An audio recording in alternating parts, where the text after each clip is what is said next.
Hello, welcome back. J'espère que vous allez bien. Moi, c'est Léna.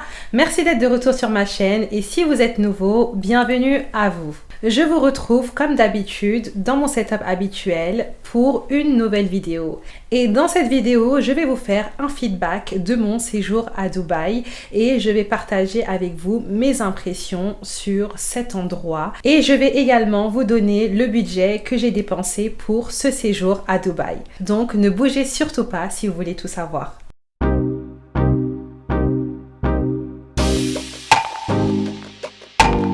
Donc si vous n'avez pas encore vu mon vlog à Dubaï que je vais insérer quelque part, eh bien je suis allée à Dubaï il y a maintenant un mois et je vous insérerai des images au fur et à mesure. Je suis quelqu'un qui aime beaucoup voyager et j'ai la chance de voyager relativement souvent et pour être tout à fait transparente avec vous, Dubaï c'était pas vraiment la destination qui m'intéressait le plus. En fait, généralement, j'ai du mal avec les destinations autour desquelles il y a trop de hype, où je sais que je vais tomber sur des Français à chaque coin de rue et dans lesquels il n'y aura pas trop de dépaysement finalement. Et il faut dire que ça fait facilement 7 à 8 ans que cet endroit est littéralement pris d'assaut. Et après, avec la vague de personnalités de télé-réalité qui s'y sont installées, c'était encore plus. Après, j'étais pas catégorique, hein. Je me suis dit que j'irais bien un jour par curiosité parce que c'est important de se faire son avis par soi-même. Mais voilà, au détour d'un voyage, peut-être quelques jours d'escale, mais je me voyais pas avoir tout un projet de voyage, de destination, par exemple pour 10-15 jours pour aller à Dubaï. Et malheureusement, tout ça, c'est dû au fait que Dubaï ne jouit pas de la meilleure image en France et ça c'est pour plusieurs raisons. Déjà il y avait une polémique autour des traitements qu'il y aurait et qu'il y a toujours vis-à-vis des travailleurs étrangers, qu'ils soient asiatiques ou africains. La deuxième raison c'est le fait que ça serait artificiel, bling bling, qu'il y aurait un manque d'authenticité. Et la troisième raison que j'ai identifiée c'est tout le buzz qu'il y a autour des stars de télé-réalité qui se seraient installées là-bas pour ne pas payer d'impôts, etc. Et également, ça c'est mon avis personnel, mais c'est le fait que la culture là-bas soit complètement différente de la culture française, avec des valeurs et des principes différents, joue sur la perception des Français sur ce pays. Il ne faut pas se mentir. Mais ce qui m'a interpellée et qui a été à l'origine de ma décision d'aller à Dubaï, c'est le côté business. Parce que ce territoire a connu ces dernières années une expansion indéniable du côté business et économie. Et il y a également le fait que beaucoup d'entrepreneurs des 4 coins du monde ont décidé d'aller s'y installer, qu'ils viennent des États-Unis, de l'Europe, de l'Asie et même de l'Afrique. Et bien que la culture soit si différente, ça ne les a pas empêchés de prendre la décision de s'y installer. C'est vrai qu'il y a l'aspect fiscal qui est intéressant, mais Dubaï n'est pas la seule zone où il y a une fiscalité intéressante. Il y a beaucoup de pays dans lesquels la fiscalité est intéressante et les gens ne s'y installent pas pour autant. Donc il y a forcément quelque chose qui les attire là-bas. Alors commençons par la vibe du pays. Alors franchement, ce qui m'a frappé dès le début, c'est l'organisation et la propreté. Déjà, j'ai voyagé avec leur compagnie, donc Emirates, et ça s'est très bien passé. Franchement, un vol hyper agréable, super service. Donc rien à dire de ce côté-là. Et dès que je suis arrivée et que j'ai mis les pieds à l'aéroport de Dubaï, les installations étaient nickel, le service à la personne était nickel. C'était super beau. Il y avait même des palmiers à l'intérieur de l'aéroport, donc pour en mettre plein la vue. Donc ça, c'est vraiment ce qui m'a frappé dès le début. Il y a également une autre chose que j'ai remarqué, c'est la tenue des hommes traditionnelle, donc le camis blanc avec l'ornement pour la tête, le foulard, etc. Et c'est vrai que dès l'aéroport, j'ai vu énormément d'hommes porter cette tenue, ce que j'ai trouvé top. Et même les policiers aux frontières, que j'ai l'habitude de voir habillés en tenue donc de policier ou tenue militaire on va dire, étaient habillés avec cette tenue blanche et j'ai trouvé ça super authentique. Et ce principe de mettre cette tenue blanche qui est la même pour tout le monde, que tu sois millionnaire ou que tu aies moins de moyens, je trouve ça hyper bien pour le côté un peu, en tout cas, mettre les gens sur un pied d'égalité à première impression. Tu peux pas savoir si cette personne est millionnaire, a beaucoup de moyens ou pas. Et je trouve ça intéressant, c'est un peu comme les uniformes pour aller à l'école. Donc voilà, la propreté et le respect des règles. Et franchement, en venant de Paris, c'est quelque chose qui te frappe tout de suite parce que dans la rue, tu ne vois pas un déchet traîner au sol. C'est très très propre. Et donc, ça a un effet automatiquement sur toi. Eh bien, tu deviens beaucoup plus soucieux et ça t'influence toi-même à être très respectueux des règles. Donc après, c'est vrai que j'ai séjourné dans la zone touristique à côté du mall de Dubaï, dans le quartier des affaires. Mais je suis aussi allée dans des quartiers plus populaires, là où se trouve le souk traditionnel, donc dans la vieille ville. Et même le souk, je l'ai trouvé très propre, nickel. Et ça ressemblait pas au marché auquel j'étais habituée.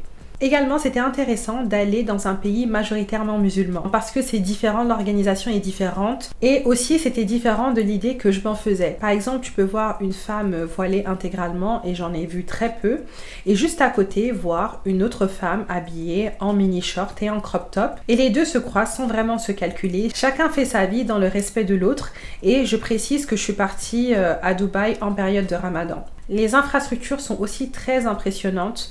On a des gratte-ciel à perte de vue et la particularité à Dubaï, c'est que dans chaque gratte-ciel, en tout cas dans la majorité des gratte-ciel, on a le nom du constructeur, du promoteur qui est écrit dessus.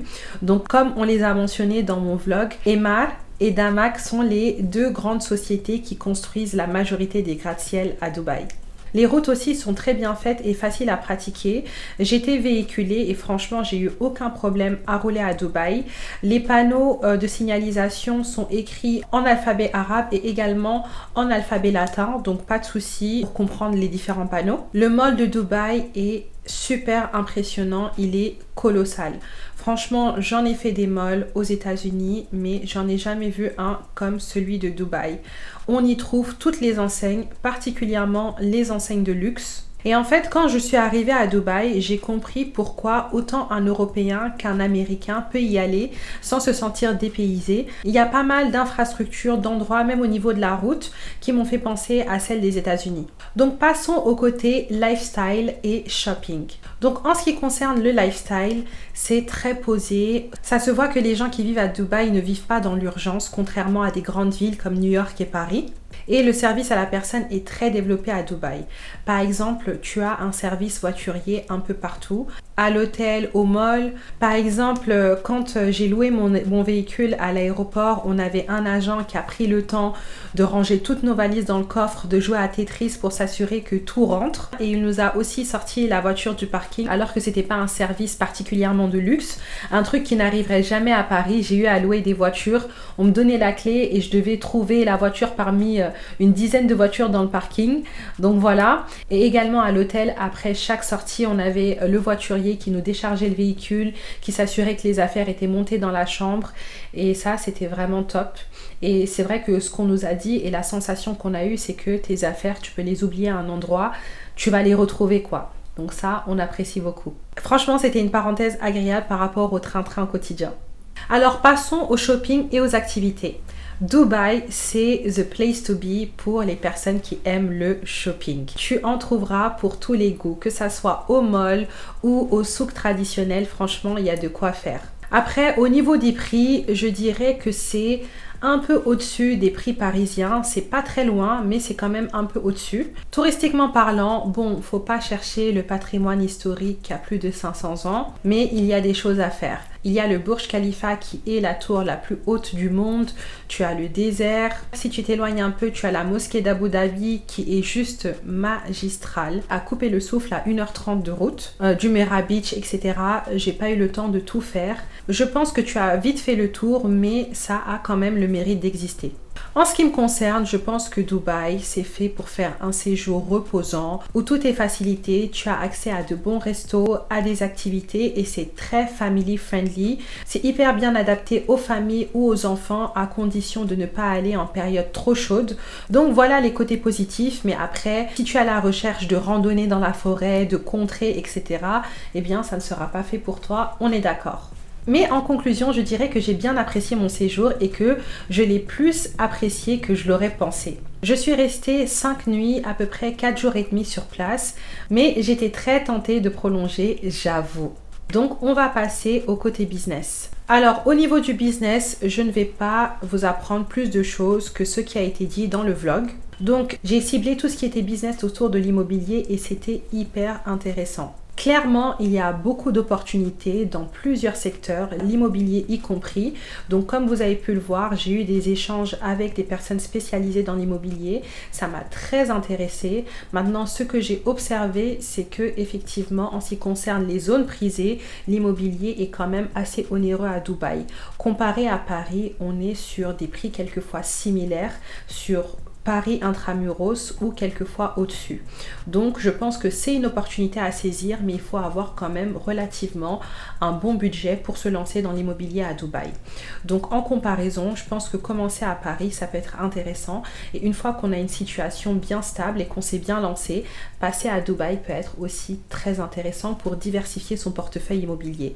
Et donc moi ce que j'ai pu observer, c'est que les dirigeants du pays ont un objectif très clair et c'est to put Dubai on the map et s'assurer que Dubaï fasse partie des zones économiques hyper dynamiques et attractives du monde. Et clairement, ils sont en train d'atteindre cet objectif. Et franchement, c'est quelque chose que j'ai respecté quand j'ai vu la qualité des infrastructures, la qualité des services et l'organisation du pays. Je me suis dit, franchement, c'est top quand le pays a les moyens et que les dirigeants s'investissent vraiment pour faire avancer leur pays. Et je suis également partie à Abu Dhabi et c'est tout autant développé. Moi, de base, mes références, c'est déjà l'Europe, l'Afrique et les États-Unis. C'est les endroits où j'ai eu l'occasion de vivre et de séjourner. L'Asie, j'en ai une idée, mais je ne suis jamais allée. D'ailleurs, j'ai hâte de découvrir ce continent. Mais c'est vrai que le fait d'aller dans un territoire qu'on ne connaît pas, avec une culture différente, ça ouvre les yeux et ça te pousse à sortir de ta perspective très eurocentrée et francophone. Pour voir qu'il y a des zones qui n'ont pas forcément été influencées par l'Occident, en tout cas pas par la colonisation, et qui se sont développées selon leurs standards et qui n'ont absolument pas à rougir. Donc ça me donne envie de continuer à sortir des sentiers battus et à découvrir d'autres endroits. Donc passons à la dernière partie, au budget. Donc je vais vous faire la liste de mes dépenses lors de ce séjour. Donc déjà j'ai dépensé 700 € pour mon billet d'avion.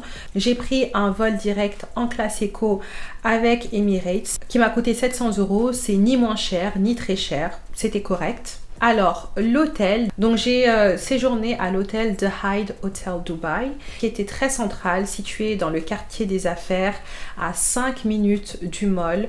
Très beau, super architecture, hyper confortable, bon service, un hôtel 5 étoiles. Et donc j'ai pas pris la chambre standard, j'ai pris une plus grande chambre qui faisait à peu près 60 mètres carrés, avec une pièce salon et une chambre. Ça faisait un peu style suite, mais c'était pas une suite. Et donc ça m'a coûté 200 € la nuit, donc à peu près 1080 € pour les 5 nuits avec les taxes. Mais pour les chambres classiques avec juste la chambre qui sont très bien aussi, c'est 120 € la nuit, donc on divise quand même le prix par deux. Pour la location de voiture, j'ai dépensé 270 € pour 5 jours et j'ai pris quand même un gros SUV. Par contre, la chose qu'il faut savoir, c'est que si vous ne disposez pas d'une carte de crédit, une credit card type American Express que les Américains ont, en fait, au moment où vous allez récupérer la voiture, vous devrez verser une caution. Moi, j'ai versé une caution de 750 € à peu près. C'était la surprise, j'étais pas au courant.